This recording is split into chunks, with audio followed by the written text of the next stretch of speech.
E aí galera, tudo bem? Carlos aqui trazendo mais um vídeo no canal Nerd Oji-san e dessa vez a gente vai para review do último capítulo de Shingeki no Kyojin, o capítulo final 139, que é o título Em Direção à Árvore daquela Colina, que é um título super simbólico e que tem tudo a ver com o que rola lá no final. Esse capítulo ele mostra muito como uma pessoa, mesmo com a melhor das intenções, pode cometer atos terríveis quando tem grandes poderes nas mãos. O Eren, ele não era nem um herói nem um vilão.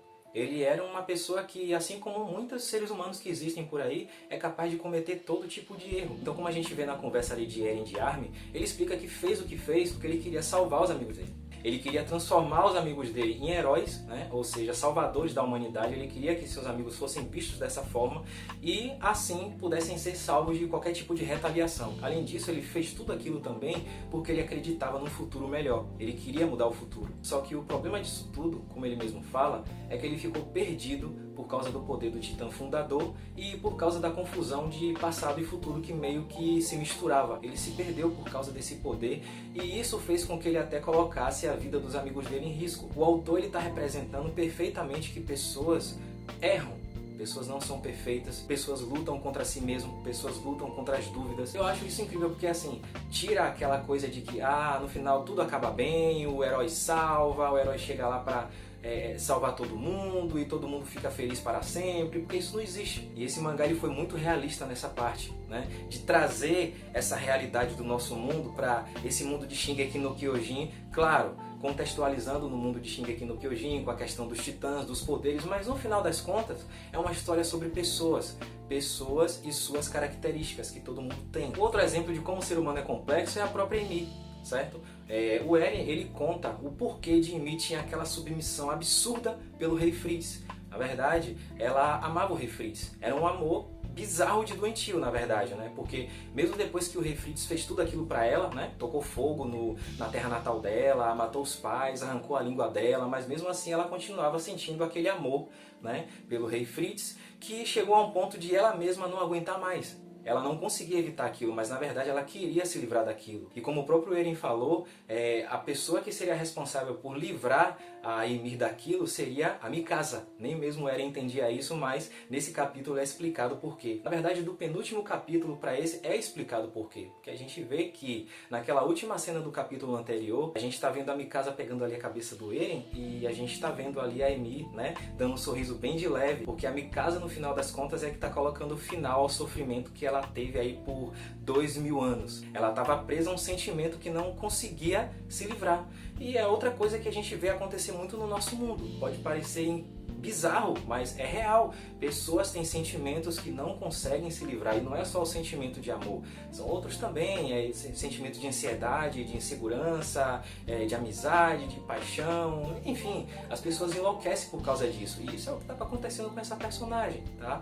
Então essa é uma outra abordagem que foi muito interessante do autor, que ele pegou da nossa realidade e colocou na realidade de Shingeki no Kyojin. Outro ponto muito interessante também que a gente vê sobre o Eren, que mostra o quão humano ele é que ele acaba revelando ali pro Armin que na verdade ele tinha sentimentos de amor por Mikasa. A gente passou boa parte do mangá acreditando que o Eren era um cara muito cruel, ele estava sendo cruel com a Mikasa por tratar ela daquela forma, mesmo ela demonstrando toda aquela preocupação, aquele sentimento, e ele sempre respondendo com frieza, mas que no final das contas o real sentimento que ele guardava era de amor, era um sentimento recíproco, só que ele não queria contar isso pra ela, ele queria salvar ela, ele queria livrar ela de tudo aquilo, mesmo que isso significasse ele sacrificar o próprio sentimento dele, a própria vida dele, como ele mesmo fala ali. Ele não queria morrer, ele queria ficar com a Mikasa, ele queria continuar com os amigos dele, mas ele precisava sacrificar tudo por um bem maior. Outra coisa muito interessante também é que assim, mesmo o Eren tendo o poder de ver no futuro, ele não tinha certeza de como aquilo de fato ia acabar. A única coisa que ele tinha certeza é que o Armin seria o salvador da humanidade, né, depois do final daquela luta entre eles dois, e que ele acreditava totalmente naquilo. Ele depositava totalmente a confiança dele no amigo dele. E aí depois, na próxima página, a gente vê realmente no que a decisão de Eren levou, que foi a extinção total do poder dos titãs daquele mundo. Essa cena é um painel duplo lindíssimo, uma página maravilhosa onde os personagens estão muito bem desenhados, certo? A gente sabe que o autor de Shingeki no Kyojin, ele não desenha muito bem, mas ele fez questão de caprichar nesse painel, que pra mim foi um dos mais bonitos de todo o mangá. Confesso assim que eu tive uma sensação muito grande de alívio quando eu vi esse painel, né? Porque foi uma coisa muito esquisita. No capítulo anterior a gente vê personagens que a gente não imaginava que se transformaria em titãs, certo? E do nada a galera começa a virar titãs e começa todo mundo a se degladiar e aquela loucura toda, certo? Pra nesse capítulo a gente ter esse desfecho. E depois dessa página, as cenas que a gente vê são os personagens ali como o Jin, como o Rai, né, falando bem de Eren, do alto sacrifício que ele cometeu, né, ele chorando, a Anne também. Com certeza, as duas cenas mais emocionantes pra mim foi com Levi e com Sasha, que, porra, velho, Levi tá vendo todo mundo ali, os espíritos de todos os companheiros dele que ele viu partir diante dos olhos dele. A gente ainda consegue ver ali num painelzinho o Levi chorando, tá uma lágrima rolando ali. E também tem a Sasha, cara, que era uma personagem que a princípio seria o que? Uma espécie de alívio cômico, mas ela foi evoluindo, foi uma personagem muito bem desenvolvida e chegou ao ponto de ter aquele final trágico que eu acho que assim como vocês, eu também não esperava, mas a gente ainda consegue ver aquela última cena com ela, então foi emocionante demais. Eu li esse capítulo 3 vezes, me emocionei nessas leituras e me emocionei até escrevendo o roteiro para esse vídeo. E essa cena tem tudo a ver com aquela questão de entrega em seus corações, como ele mesmo fala ali, né? Que esse foi o resultado de entregar os corações, a recompensa, Sasageo. E outro detalhe é que precisou acontecer toda essa desgraça para poder a mãe de Reiner perceber que ela não precisava de um titã de armadura, ela só precisava do filho dela, cara. E aquele abraço teve um significado absurdo. E o capítulo também, ele foi muito honesto em mostrar que, mesmo depois que uma guerra acaba, isso não significa que um conflito ele vai acabar. Um conflito, ele sempre vai continuar. A gente vê isso, por exemplo, logo naquela cena ali em que tem uns soldados apontando as armas ali para o pessoal da Aliança. Mesmo depois que o poder do Titã foi erradicado no mundo, graças ao sacrifício de Eren, mas eles estavam ali, fortes, apontando a arma, e só depois que chega o Armin para poder dizer que, embora as pessoas estivessem apontando a arma para ele, ele não tinha se transformado em titãs, ninguém ali estava se transformando em titãs, ou seja, acabou, não existe mais poder de titã naquele mundo, mas mesmo assim todos apontavam a arma para ele, porque é uma coisa que está muito recente, o medo ainda está presente ali, né? O trauma, o ódio, tem vários sentimentos ali que movem aquelas pessoas a apontar a arma. Então esse é um exemplo de como um conflito ele não acaba de uma hora para outra. O outro exemplo é quando a gente vê aquela transição de tempo, 3 anos depois do dia que ficou conhecido como a Batalha de Céu e Terra, gostei muito desse nome, né? Onde mostram as pessoas ali que ainda estão sofrendo muito e estão com uma ferida que não vai cicatrizar nunca. Tem um outro momento também, que é aquele momento onde a gente vê lá o pessoal de Parades, que está começando a montar um exército, né? Que é aliado ali dos seguidores de Eren, e eles estão montando esse exército porque eles estão com medo, de uma retaliação daquelas pessoas que sobreviveram ao estrondo, né? Que, diga-se de passagem, foram apenas 20%, ou seja, Eren ele foi responsável pela morte de 80% da população, um assassinato em massa. E daí que também fica aquele questionamento de até que ponto vale a pena sacrificar tanto por um bem maior. Então é como o próprio Eren diz, essa luta ela só vai acabar quando o pessoal de Eldia ou o próprio mundo desaparecer. Então, enquanto existirem esses dois lados, o conflito vai existir sempre. O Eren, ele foi capaz de acabar com o conflito? Ele foi capaz de erradicar o poder dos titãs daquele mundo. Então, a guerra, né, que acontecia resultante do poder dos titãs, ela acabou. Mas o conflito não, o conflito ele continua, vai continuar de uma outra forma. Só que agora tá tudo nas mãos dos embaixadores da paz, que são aqueles personagens ali que restaram, que é o Armin, a Anne, o Connie, o Jin, a Pieck e o Reiner. Eles ali estão indo a caminho da ilha de Parades para poder tentar um acordo de paz, só que, se eu não me engano, ainda é a Anne que comenta, poxa, será que eles vão acreditar na gente? E aí o Armin ele vem com aquele argumento,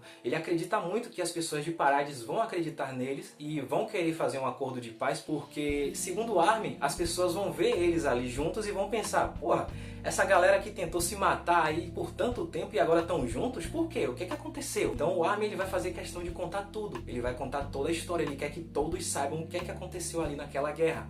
E é através desse argumento que ele tem certeza de que esse acordo de paz vai dar certo. Agora eu queria saber a opinião de vocês. Vocês acham que esse acordo de paz vai dar certo? Fica aí para o nosso pensamento, né? E na última cena do mangá a gente vê, claro, Mikasa. Mikasa naquela famosa árvore da colina, que é onde tudo começou, uma coisa super simbólica, né? E conversando com Eren, na verdade com o túmulo de Eren, né? Que tá ao lado dela ali. ela conversa com ele, e aí depois ela se emociona, ela diz que quer ver ele novamente. E aí nesse momento ela é surpreendida por um pássaro que chega e ajeita o cachecol dela, enrola o cachecol dela. E aí ela continua chorando, olha pra cima e diz: obrigado, Eren, por ter enrolado meu cachecol. E o mangá acaba aí. Esse é o final de Shingeki no Kyojin. E vamos aos comentários. A primeira coisa, esse pássaro, o que é que você acha? Você acha que é o quê? Um simbolismo? Você acha que isso aí é a possibilidade de reencarnação que o autor colocou aí na história? Ou será que é o Eren que de alguma forma mandou esse pássaro para poder fazer por Mikasa o que ele não pode fazer porque não está mais naquele mundo? É outra coisa que fica também para nossa imaginação. Ou seja, é aquele tipo de final que o autor ele deixa algumas coisas para poder a gente pensar, para poder a gente imaginar. Eu gosto muito disso, sabe? Ou seja, eu não acho que é obrigado a também explicar todos os detalhes, mínimo por mínimos detalhes. Algumas coisas o autor acaba deixando ali meio que subentendido, para poder a gente tirar nossas próprias conclusões. Eu acho que isso é uma forma muito interessante de finalizar uma obra também. O mangá, ao meu ver, ele não teve um final feliz, mas também não teve um final triste. Eu acho que foi um final, como é que eu posso dizer, deixou um gosto agridoce, né? Ou seja, um objetivo foi cumprido, era o objetivo de Eren. Ele erradicou todo o poder titã daquele mundo, mesmo não sabendo que a decisão dele levaria a isso, mas ele cumpriu o propósito dele, certo? Só que teve um preço muito alto. Ele acabou com 80% da população e, além disso, as pessoas ainda estão muito feridas, elas ainda estão com medo, o medo ainda reina por ali, e esse é o motivo pelo qual os conflitos continuam, né? A gente vê no final que os personagens, aqueles personagens principais ali que sobraram, eles estão como embaixadores da paz e estão indo tentar um acordo de paz, que assim, a gente pode acabar acreditando, conforme a explicação de Armin, que esse acordo vai dar certo. É a expectativa que a gente tem. A necessidade desse final não é de mostrar se é algo triste ou se é algo feliz. É mostrar um propósito cumprido e mostrar que um conflito ele sempre vai acontecer, né? Sempre terá conflito, assim como existem conflitos na nossa humanidade. Essa é uma das mensagens que o autor quer passar pra gente. Fiquei feliz também por o Levi ele não ter morrido. Existia aquela aposta ali de que o Levi poderia morrer em um último ato ali de sacrifício, aquela coisa toda, porque ele já estava todo arrebentado, sofreu pra caramba, então seria até interessante se ele acabasse morrendo, até sei lá, pra, vamos dizer entre aspas, se juntar aos companheiros dele. Mas não, o autor preferiu manter ele vivo, né? Apesar que ele perdeu os movimentos das pernas, como a gente pode ver ele ali na cadeira de rodas, mas que ele sobreviveu a toda essa tragédia, a toda essa guerra. Eu acho justo também, porque ele é um personagem que sofreu muito. Outra personagem que eu gosto muito também é a Pieck, e ela não morreu. Teve alguns capítulos atrás que o autor criou um suspense incrível ali, onde fez até a gente acreditar na possibilidade de ela morrer, mas não morreu também. Eu acho ela uma personagem engraçada e ao mesmo tempo uma personagem muito sagaz. Então a Pieck teve um desenvolvimento bem bacana também. Eu gosto dela, eu gostei de ela ter ficado até o final. O último capítulo ele não mostrou muito da história. Eu acho que também não tinha essa necessidade. Eu acho que o que mostrou dela, aquela cena dela com a filha, né, já 3 anos depois, foi o suficiente porque, na minha opinião, o propósito dela já tinha sido cumprido há outros capítulos atrás. Então, pra mim, o desfecho da história tá ok. A minha experiência com Shingeki no Kyojin é de longa data. Eu comecei a ler esse mangá, se eu não me engano, o que? 2011, 2012. De lá pra cá, eu vi esse mangá atingir feitos incríveis, que poucos mangás conseguem. Por exemplo, pouco tempo depois que eu comecei a ler, eu já sonhava em esse mangá virar um anime. E não demorou muito. Ali em 2013, lançou o anime. E foi mais ou menos nessa época que Shingeki no Kyojin, esse termo, ele foi mais pesquisado no Google, né, do que o próprio termo Naruto. E outro feito também, que eu não vi outro mangá fazer, que é ter um crossover com uma história em quadrinho americana, Os Vingadores. Eu não sei se vocês sabem, mas existe esse crossover. Foram anos que agora parece que passou num piscar de olhos, certo? Foi uma experiência muito incrível, né? Não é um tipo de mangá que surge toda hora, é um mangá que pra mim já ficou pra história. Então eu tenho muito a agradecer pelo autor por isso, arigatou Hisayama Hajime Sensei, e sayonara Shingeki no Kyojin. E fica aquela sensação de satisfação, mas também fica uma sensação de vazio. Eu acho que vocês já passaram por isso também, quando vocês finalizam ali um mangá que acaba gostando tanto. Mas é isso. É o fim. E eu também agradeço muito a você que assistiu esse vídeo aqui até o final, certo? Até a próxima, se inscreve aí, ativa o sininho das notificações e a gente se vê no próximo vídeo. Valeu? Tchau, tchau!